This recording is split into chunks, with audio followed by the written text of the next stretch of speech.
Thank you, Ryan, and thanks to all the presenters this morning. And what we're going to do next, and I'm not necessarily sure I properly forewarned all of our morning presenters of this, but we'd like to now turn this into a bit of a panel discussion. I indicated to you earlier when we were kind of juggling some of the technical issues with Mike that you can send questions into us through Slido. Justine and I can kind of see the Slidos coming in, and we will put them up so that people can see them. And we've got lots of time now, and thanks to everybody this morning for endeavoring to work with us in that. And we can start to take questions. And we've got a few in the Slido, and I'll turn to those in a minute. But first of all, I'd like to give people on our morning panel a chance to offer any additional comment, perspective, or thoughts that might have come to your mind while you've been listening to the presentations from the other speakers, or in fact, if there was anything you wanted to add to what you shared with the people at the workshop this morning. And maybe I'll just orchestrate it here so that we don't all try to talk at once. So Justine, I'll start with you. Is there anything you'd like to add or share as a thought as we start the discussion? Well, nothing in particular. I'm just so appreciative of everyone joining today and sharing their input, and feeling really optimistic about being able to come out of today with some plans to move forward. Yeah, I share that for sure. Murray, maybe I'll turn to you next, and then Ian, I'll come to you after Murray. Is there anything you'd like to share or add to what you did this morning or covered this morning, Murray? Yeah, thank you, Jason. And with every presentation, you rehearse and you do your best to remember everything. But I'm definitely getting on, and so is my memory. But a couple of things that come to mind as we reflect on the heart of Fraser's. Firstly, the terminology itself, and I think about our Indigenous brothers and sisters to the east of us in the interior and Upper Fraser area, and as we, begin to do some of the work that needs to be done. That might reflect on what they might think is the heart of the Fraser. So it's just a terminology piece that we should bear in mind. And I did want to reflect on the area that we're speaking about and just emphasize that all areas of the Lower Fraser are important to the nations. And, what we recognize today is that this is really about the gravel reach from a First Nation perspective. We work with other nations from, I would say, the mouth of the Fraser to Mission Bridge, which is very much tidal. We know there's tidal beyond that, but we kind of consider that the area of tidal. And then, of course, from Hope to Yale, Sawmill Creek is very much the canyon area. So that diversity is of interest, and just to express the importance of all of the areas. And then my final comment is just recognizing, the salmon crisis and the things that everybody shared as presenters today. And, most of us usually go into a bit of a frenzy to figure out a way forward, but recognizing it takes all of us, as most of us have shared today, to rectify where we're at today. And from a First Nation perspective, from a salmon and perhaps a Fraser River crisis consideration, this has been 4 to 5 decades in the making, and it'll likely take at least that to help rectify that as a collective moving forward. So that's what I would offer, and thank you for that opportunity again, Jason. Well, no, thank you, Murray. Ian, I'll turn to you to see if you had anything to add, and then Mark, I'll come to you next. Yeah, thank you, Jason. No, not a lot. I mean, I'd echo Murray's sentiments. I want to thank all the presenters that came forward with a variety of information and different perspectives on this. As I mentioned, we're talking about a very diverse region with so many different factors involved in this in terms of how we go about conserving and planning.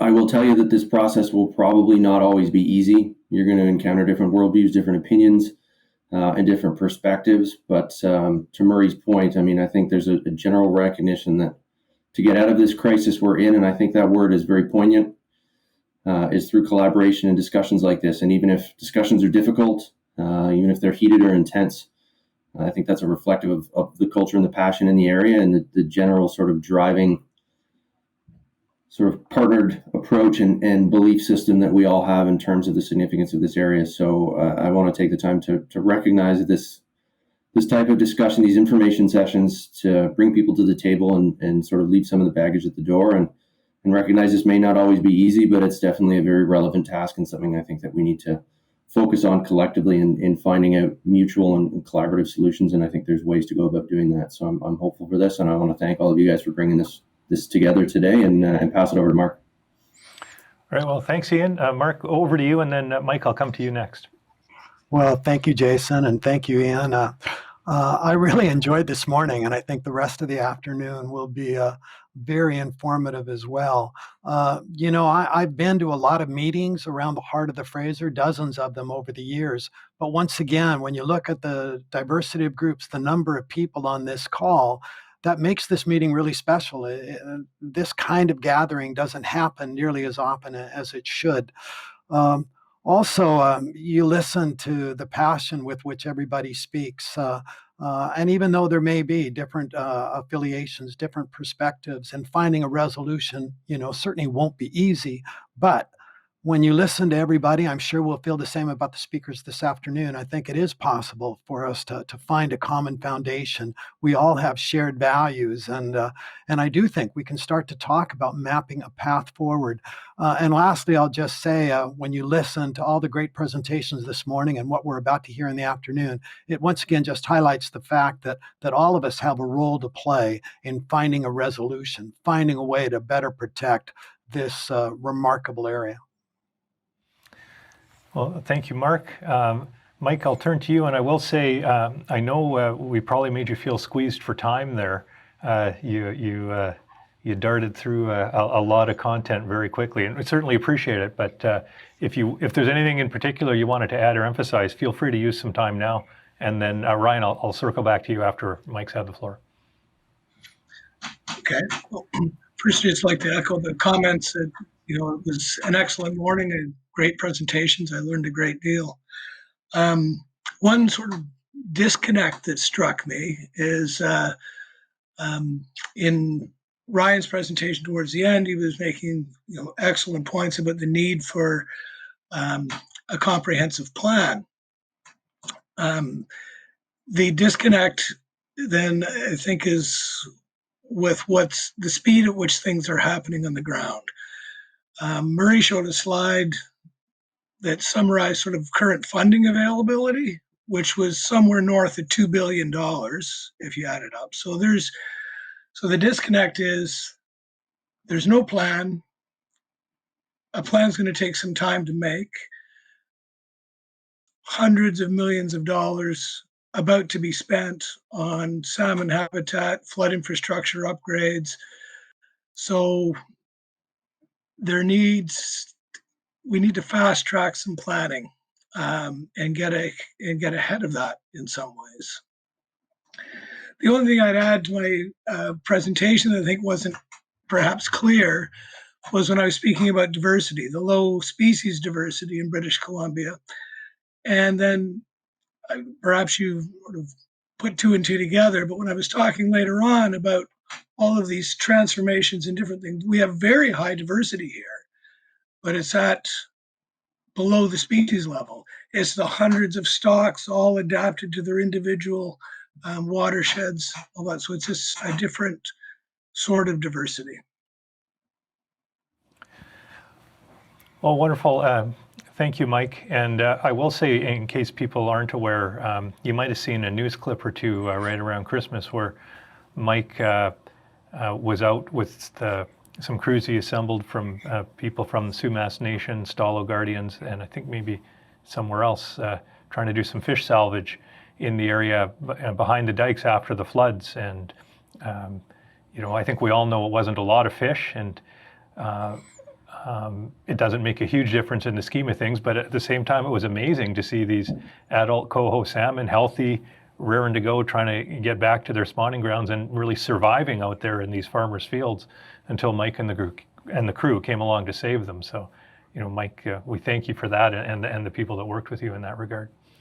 Ryan, I'll turn it over to you, and then for the rest of the people with us at the workshop today, we'll start to turn to the Slido questions.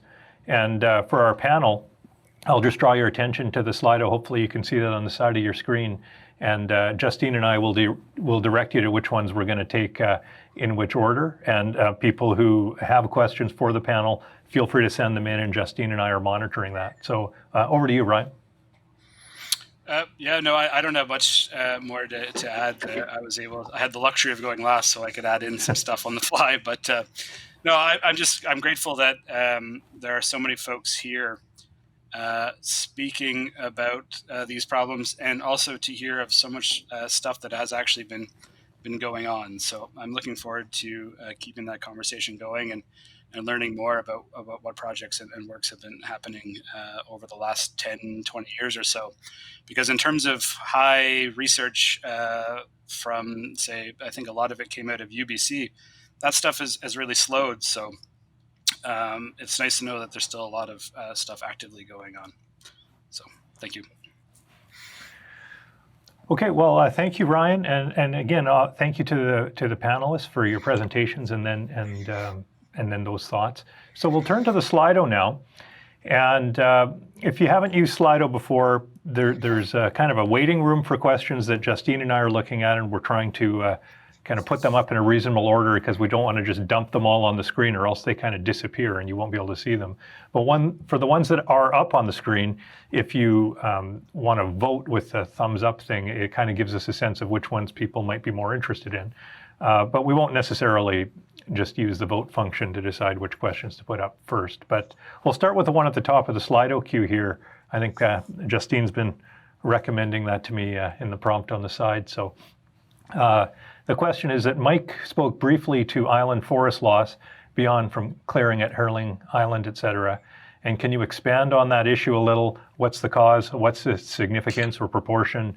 What's the longer term prognosis? So Mike, I'll maybe turn to you, but then to other panel members, I'll open it up to the rest of the panel after Mike to see if you want to comment on this question.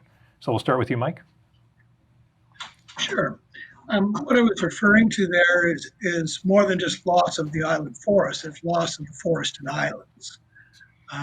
So an example is in that animation that Ryan showed, that middle square is right in front of my house. And in 2012, I watched a 10-acre forested island disappear in the matter of a few weeks. So it's the power of the river that's doing it.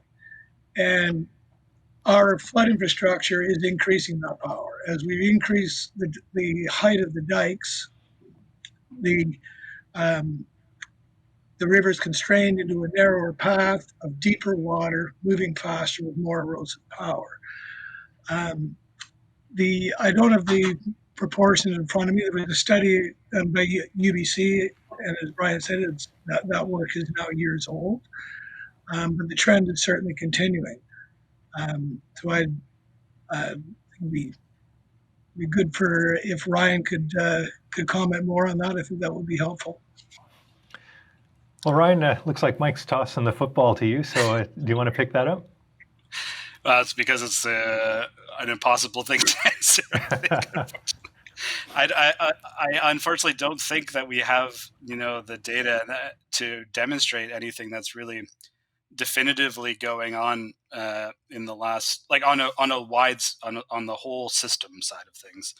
And I think, as Mike had alluded to, that there was considerable effort in that work coming out of UBC to do that and figure out what was happening on the reach scale in terms of narrowing and channel changes. But it kind of stops there. So that's kind of my opus is to hopefully work towards a way where we do these longer term, large scale measurements, so we can start actually quantifying these changes through the whole morphology. Well, Ryan, just before I put that to others on the panel, I'd just like to ask you a follow-up with regard to that specific line of thinking. Is there an example somewhere that we would be able to relate to where that is being done or has been done that we could look towards? So that is also a bit of a problem, because this is a very unique habitat in the world, really, to have such a diverse kind of wandering gravel-bedded morphology in a very populated part of the world like this. It doesn't really exist anywhere because of these unique kind of geologic controls that we have. So there's no real set analog. A lot of the long-term measuring we do are on smaller systems like Chilliwack Vetter. But they don't have these huge channels, so they're way easier to measure through time. So it would take a lot of effort to actually measure them at the frequency that would be required. Not to say we shouldn't do it. I think we absolutely need to do it. But for example, in the lower Fraser, because downstream emission, because the channel's so wide and deep, we're able to easily survey that. And in the last decade, maybe 20 years, new instrumentations have allowed us to survey that reach. For example, Public Service and Procurement Canada, formerly Public Works, they are collecting data through there like all the time now. So in the last few years, we have surveys through from mission down to the ocean, complete data sets every couple of years now, where we can actually start assessing the long-term trends. And that's helping us build the budget downstream emission. So if we had that data for upstream, we could start really figuring this stuff out. Okay, thanks, Ryan. Mark, I think you were trying to get in there. Do you have something? Yeah, Jason, just a quick point. The question referred to hurling, but it's really interesting if you look at aerial photos of the heart of the Fraser, and you look at just what's happened over the last 5 or 10 years, the changes have been astounding, the extent to which we've seen land clearing. And it's not just hurling, but it's Carey Island, it's Strawberry Island. The changes taking place within the heart of the Fraser are occurring at a very rapid rate. And then you couple that with other impacts relating to agricultural expansion, urbanization, industrial development, what have you. The heart of the Fraser still has these immense values, but it is getting hit hard, and these changes, these adverse changes, are occurring rapidly. So I think that just highlights the fact that if we can start to map a path forward, hopefully that'll include a recognition of the fact that there is a sense of immediacy. Things are changing quickly. We are at a key juncture in time. So I recognize how complex the process might be, but I also just wanted to put in a plug for the fact that there is some urgency, I think, as well. Okay, thanks, Mark. Would anybody else from our panel like to comment on that question? Just jump in or give me a wave. Okay, well, thank you for that one. I think I'll maybe just go to the next one on the list. How can we stay informed on the RELAW project? A thought about making the Fraser River our Stalo personhood. If a corporation can be persons and have rights, is there movement to make our big river a person with rights? Thank you. So it relates to the RELAW project. So maybe Murray or Ian, I'll turn to you to see if you have any comments on this one. I'm going to turn it over to Ian because I spoke first. Yeah, no problem. Staying informed on the RELAW project, there's a couple of avenues. The LFFA website, lffa.ca, I believe has a link to it, as does West Coast Environmental Law. It's an environmental law firm based out of Vancouver, and that's where the staff lawyers that coordinate the RELAW project spend their time and sort of base out of. I know they've just put together a several hundred-page second phase legal synthesis that they can share with different organizations. So if there's an interest from organizations or groups that want to see that, you can connect with myself or Murray or anyone at the LFFA. I'll be more than happy to put you in touch with that one, so you can stay up on that in terms of looking at cultural story and oral history as a means of pulling out legal concepts that could be used to help with decision making and resource management and habitat protection, stewardship, et cetera, in the Fraser and how that relates. So, we can very easily stay up on that one. I think the second part of that question was about rivers with personhood. And that's an interesting point because I know the Magpie River in Quebec was the first river in Canada to receive legal personhood. And obviously there's a growing body and a sort of global movement to recognize the rights of nature in law. How that would scale up from something like the Magpie to the Fraser would definitely be something I think some of the West Coast Environmental Law team and the RELAW coordinating team could answer better than I could. because you're getting into recognizing natural entities as rights holders, which I think is a very interesting avenue to go down. But it gets into the legal side of things that I would much rather sort of defer to some of our experts at the RELAW team. But with respect to getting in touch with them, you can check the LFFA website, West Coast Environmental Law, or I'm happy to provide my contact information as part of this if anyone has particular interest in that, to be able to plug you into that work.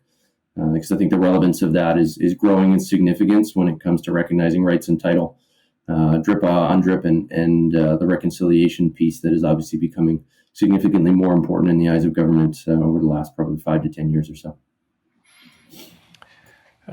Wonderful. Thanks, Ian. Anybody else want to add to that? Jason, I would just Jason, offer that. Sorry.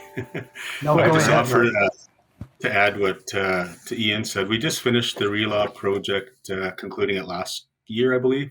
So there's a real keen interest from Leah Ballantyne and her team, who's coordinating that project, to begin sharing and shopping that around a bit. So if there's interest from the group, I'm sure she'd love to have an audience to share it in the future. So I'll just share that. Thank you. Well, thank you, Murray. And Mark, over to you. Yeah, Jason, just a quick point. This whole thing about personhood for rivers, as I mentioned in my comments, we have talked to the Innu and some of the work that they've done in Quebec, where they have assigned the river a whole series of rights. The right to clean water, the right to a natural environment, the right to flow unimpeded, the right to sue, which is really an interesting one. And in different countries where you're seeing the rights of nature movement grow, this is creating some interesting opportunities from both the conservation point of view, but from a litigation point of view as well. It all started in New Zealand, the Maori and the work they did on the Wanganui River. There's some interesting things happening along these lines on the Klamath River. As I said before, there are at least 10 countries that are embracing this. And I can see in Canada, and particularly in Western Canada and within the Fraser watershed, I can see discussions down the line being held in this regard in terms of what is the potential, what are the ramifications, what are the benefits of looking at this. And so it is an issue, this whole rights of nature movement. It is something that we'll certainly hear more of in the years ahead. All right. Thank you, Mark. Would anybody else from the panel like to comment on this one? Doesn't look like it. Well, I'll do one more question, and then I'll turn it over to Justine to take a turn at the helm here. I'll pick the one at the top of the list. I've been told there is more gravel deposited in the Fraser and tributaries now than ever before, and upstream deforestation is referenced in parentheses, thus causing higher threats of flooding. Is this accurate? So Ryan, this sounds like it might be a good place to start with you if you think that you can venture a comment on this, and then I'll see if others on the panel have a comment. I think this was probably going to link up with that other comment or question on here a little bit too. So maybe folks know that there's something out there that definitively demonstrates this. I don't think after the year 2000, the gravel bed and storage story, which was already fairly qualitative and not based on actual measurements of the bed or material coming in. I think we just don't know for sure still what the response is. I think there are stories about that, and I think it makes sense. If you start taking a lot of vegetation off from the upper watershed, that's going to open up a lot more sediment. I suspect that would be a lot more fine sediment that would be coming down. But I don't think we can conclusively say. I don't know if anyone's actually made that study to link those two processes. And then in terms of where it's going, this gravel deposition, that 2000 sediment budget did show that there was a decline in sediment supply coming in relative to what happened during the mining in the 1800s. But we don't know if that is actually like the long-term actual without settlers coming process of sediment coming in. We haven't, no one's teased that information out to my knowledge. So Does this mean that the river will be less active if there's less sediment coming in compared to where it was in the 1950s? That would be probably it's a really awesome, interesting question and something to figure out. But I think that's the implication. So that's all the more reason for us not to accelerate things like removing vegetated islands or constraining the channel even more than it already is if it's we don't need to accelerate that process even more. So Ryan, I'm going to just check. Does that cover then both the first question on the list and the third one? From I think I took a shot at both of them, and the answer is these are both really good questions. But since the data have really stopped from a large scale perspective coming in, we don't have answers to them. But they would be fantastic research questions to explore. Okay, would anybody else from the panel like to comment on these two questions? Jason, when you get a chance, yeah. Go ahead, Ian. Just taking from some project work that we do, recognizing Ryan's comments about a lack of a sort of quantitative base to look at this. I know that the LFFA works with Catesy in the pit north of Pitt Lake, and sediment introduction is an issue. I'm in no way, shape, or form going to come out and start throwing punches or pointing fingers, but forestry is the primary industry up there, and I don't think there's any doubt that you can look at removal of tree stands on slope-based forest stands as a destabilizing factor in those banks, because we constantly have to deal with issues in that system of sediment introduction, which historically wasn't there.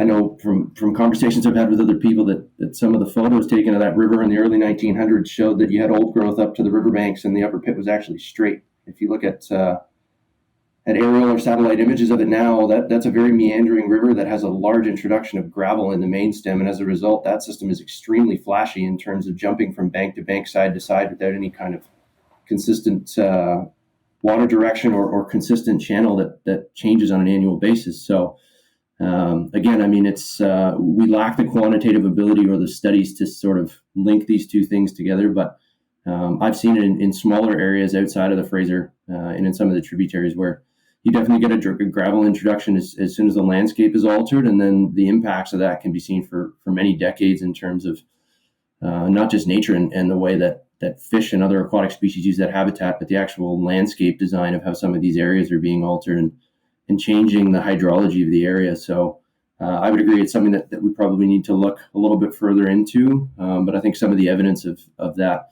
is very much there, and something that we should be very much aware of, because the implications and the impacts of that could have major negative repercussions to a lot of the species that we're trying to preserve. All right, thanks, Ian. I saw Murray, I think, signaling there. Were you Murray? I was. Thank you. I'll try and keep this short and succinct, but I wanted to start by saying, First Nations have a keen interest on, I guess, the gravel deposition and the management of it. Many of the nations have lost a significant amount of hectares of their reserve lands, and much of that is landed up, in the lower portions of the gravel reach, probably on other First Nations and jurisdictions. And in addition to that, there's always a change in the Fraser system each year, and sometimes you lose fishing sites or new ones arrive in different areas. So there's just a massive interest from First Nations. And the other thing is, I'll put a plug in for an emergency planning secretariat established by First Nations and housed currently by the Lower Fraser Fisheries Alliance, but likely will get some legs on their own in the future. And it's in response to the Lower Mainland Flood Management Strategy currently being coordinated by the Fraser Basin Council. With my Sumas First Nation Council hat on, there's a few projects that are in play that have fairly significant investments. There was 2014 a $2 million project, and then in 2016 a $4 million project. And those investments were for bank stabilization in the Sumas territory within the Ridgedale area. And so those are emergency-based management responses to the Fraser River and Mother Nature. And then I believe there's another $10 million being invested for that same site, but also at Nikomin Island. And we found out, and worked out, matter of fact, to Ryan with NHC to develop some modeling around that specific reach and area. And so there is some work done that you may want to look at with some of your colleagues. But all that to say that any work that we do has cause and effect. And there's a real need for collaboration, both with provincial and federal governments, as well as local jurisdictions and First Nations, and of course, the groups that are hearing from today. So again, a need for more collaboration where we get out of the emergency response kinds of situations where it's coordinated and planned. And that sounds like a tall order, but we sure need to do that soon. Thank you. Right. Thanks, Murray. I think somebody else was trying to jump in on the conversation here on this thread. Was one of the other panel members wanting to comment? I think it was me. You can hear me, yeah? Yeah, go ahead, Ryan. Oh, yeah, I was just going to say a couple things now. Murray, yeah, I would definitely know of that project, and it's like a fantastic long-term study, looking at changes through that reach of the river. But as you say, it's like a cause and effect thing. It's fantastic to do these projects, but we're looking at a full-scale system. So stuff like that, if those pieces of those puzzles were all put together, I think we could start making a really nice efforts to a larger management plan. And the second thing, I was just going to echo that about the sediment input from forestry. I certainly would not. I would never argue that that's not input. If you remove vegetation and forestry from the land, it's definitely going to put more sediment into the system. But when we're looking at the Fraser, it's such a large system. Like, how long does it take for that sediment to come from the upper basin through the canyon and deposit in the gravel bed reach? We don't know. We just don't know. So that was the only thing I was going to add on to that. All right, last call for panel members on this question. Otherwise, I'm going to turn it over to Justine. Okay, Justine, over to you. You can pick the next question.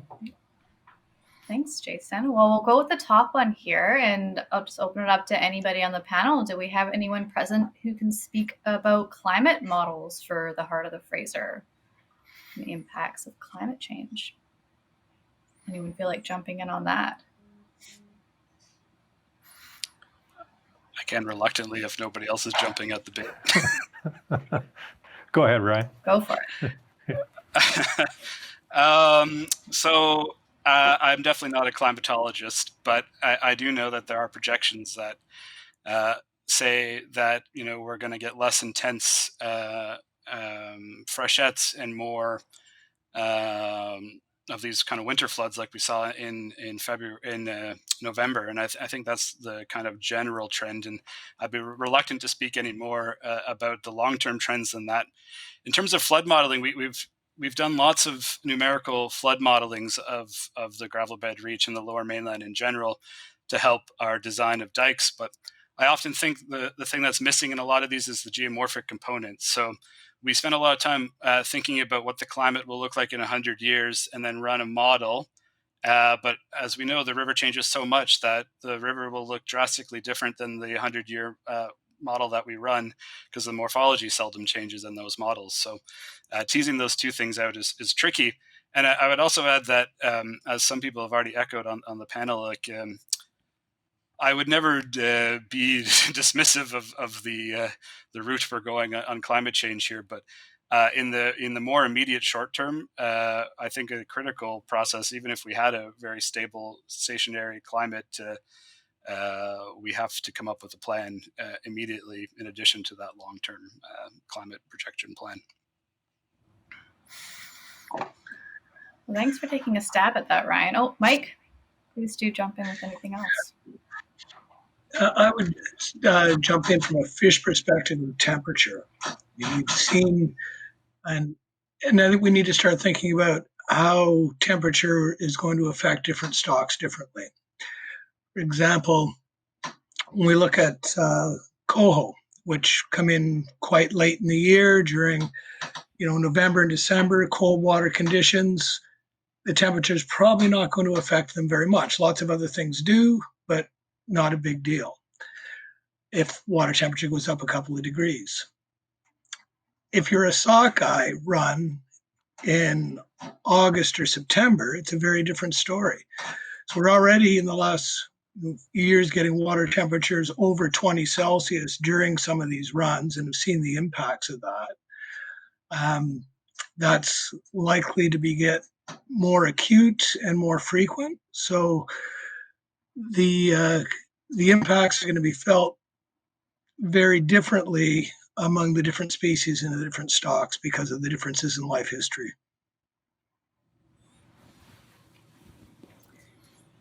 Thanks for that addition, Mike. It's such a complicated area, so many different factors to consider to start with, and then you put climate change on top of that. And it's a great question and not easily answerable. Does anyone have any other additions they want to add, Mark or Murray or Ian? Okay. Well, if anyone did have anything else they wanted to add from the audience, you could always put it in the Slido as well if you have extra thoughts on that. And as we'll do one last question here before our break, and this might sort of lead into the afternoon conversation as well. The question is whether can all the islands be bought up through the Pacific Salmon Strategy Initiative? Is there a possibility we could create an immediate moratorium on destruction of Fraser Islands from Mission to Hope to protect from habitat and riparian destruction? Anyone want to take a stab at that one? Justine, I'll just quickly say, I know I only have a few minutes, but certainly acquiring key lands for conservation purposes is one of the 9 or 10 tools, that I mentioned earlier that we'll get into a little bit more this afternoon. I know for any kind of funding source, sometimes they're constrained by how they go about acquiring property and what qualifies, and are they limited to dealing just with appraised value or not. There's lots of things to consider, but certainly for some key habitats, and in particular looking at some of the islands, I'd love to think that we might be in a position at some point to acquire those for conservation purposes. I mentioned the Harrison Knob earlier, and the Nature Trust and the in-depth process that they worked on with the Scowlets and to acquire the Harrison Knob. And the knob has amazing natural values, but also incredible cultural values. It's so significant. But they came up with the formula. They worked with the landowner at the time. It was a mix, I think, of some cash and as well as a tax receipt. But they made it work there. And I'd like to think that for some of the other islands, perhaps looking at key areas that we may want to acquire in concert with the nations of the heart of the Fraser. But I'd love to think that down the line, something like that might be possible. Yeah, absolutely. Thank you, Mark. We have a few more moments here if anyone else wants to add anything. Yeah, Justine, I'll contribute a little bit to that. And the PSSI is an uncertainty. We're not sure what the government wants to do with those funds yet. I've been to at least 6 or 7 presentations and heard a little bit of difference in each of those. So I don't think PSSI is the place for purchasing those islands. And then in line with the comments previously is, I think it's a good time. If there's any investment, then the nations within those territories need to be engaged and, of course, on board. So I think that's part of these discussions and the presentations today and the objectives of today. That's a pretty key point moving forward. Thank you. Thank you so much, Murray. And that does take us to the end of our question period for the morning, and I'll pass it back over to Jason.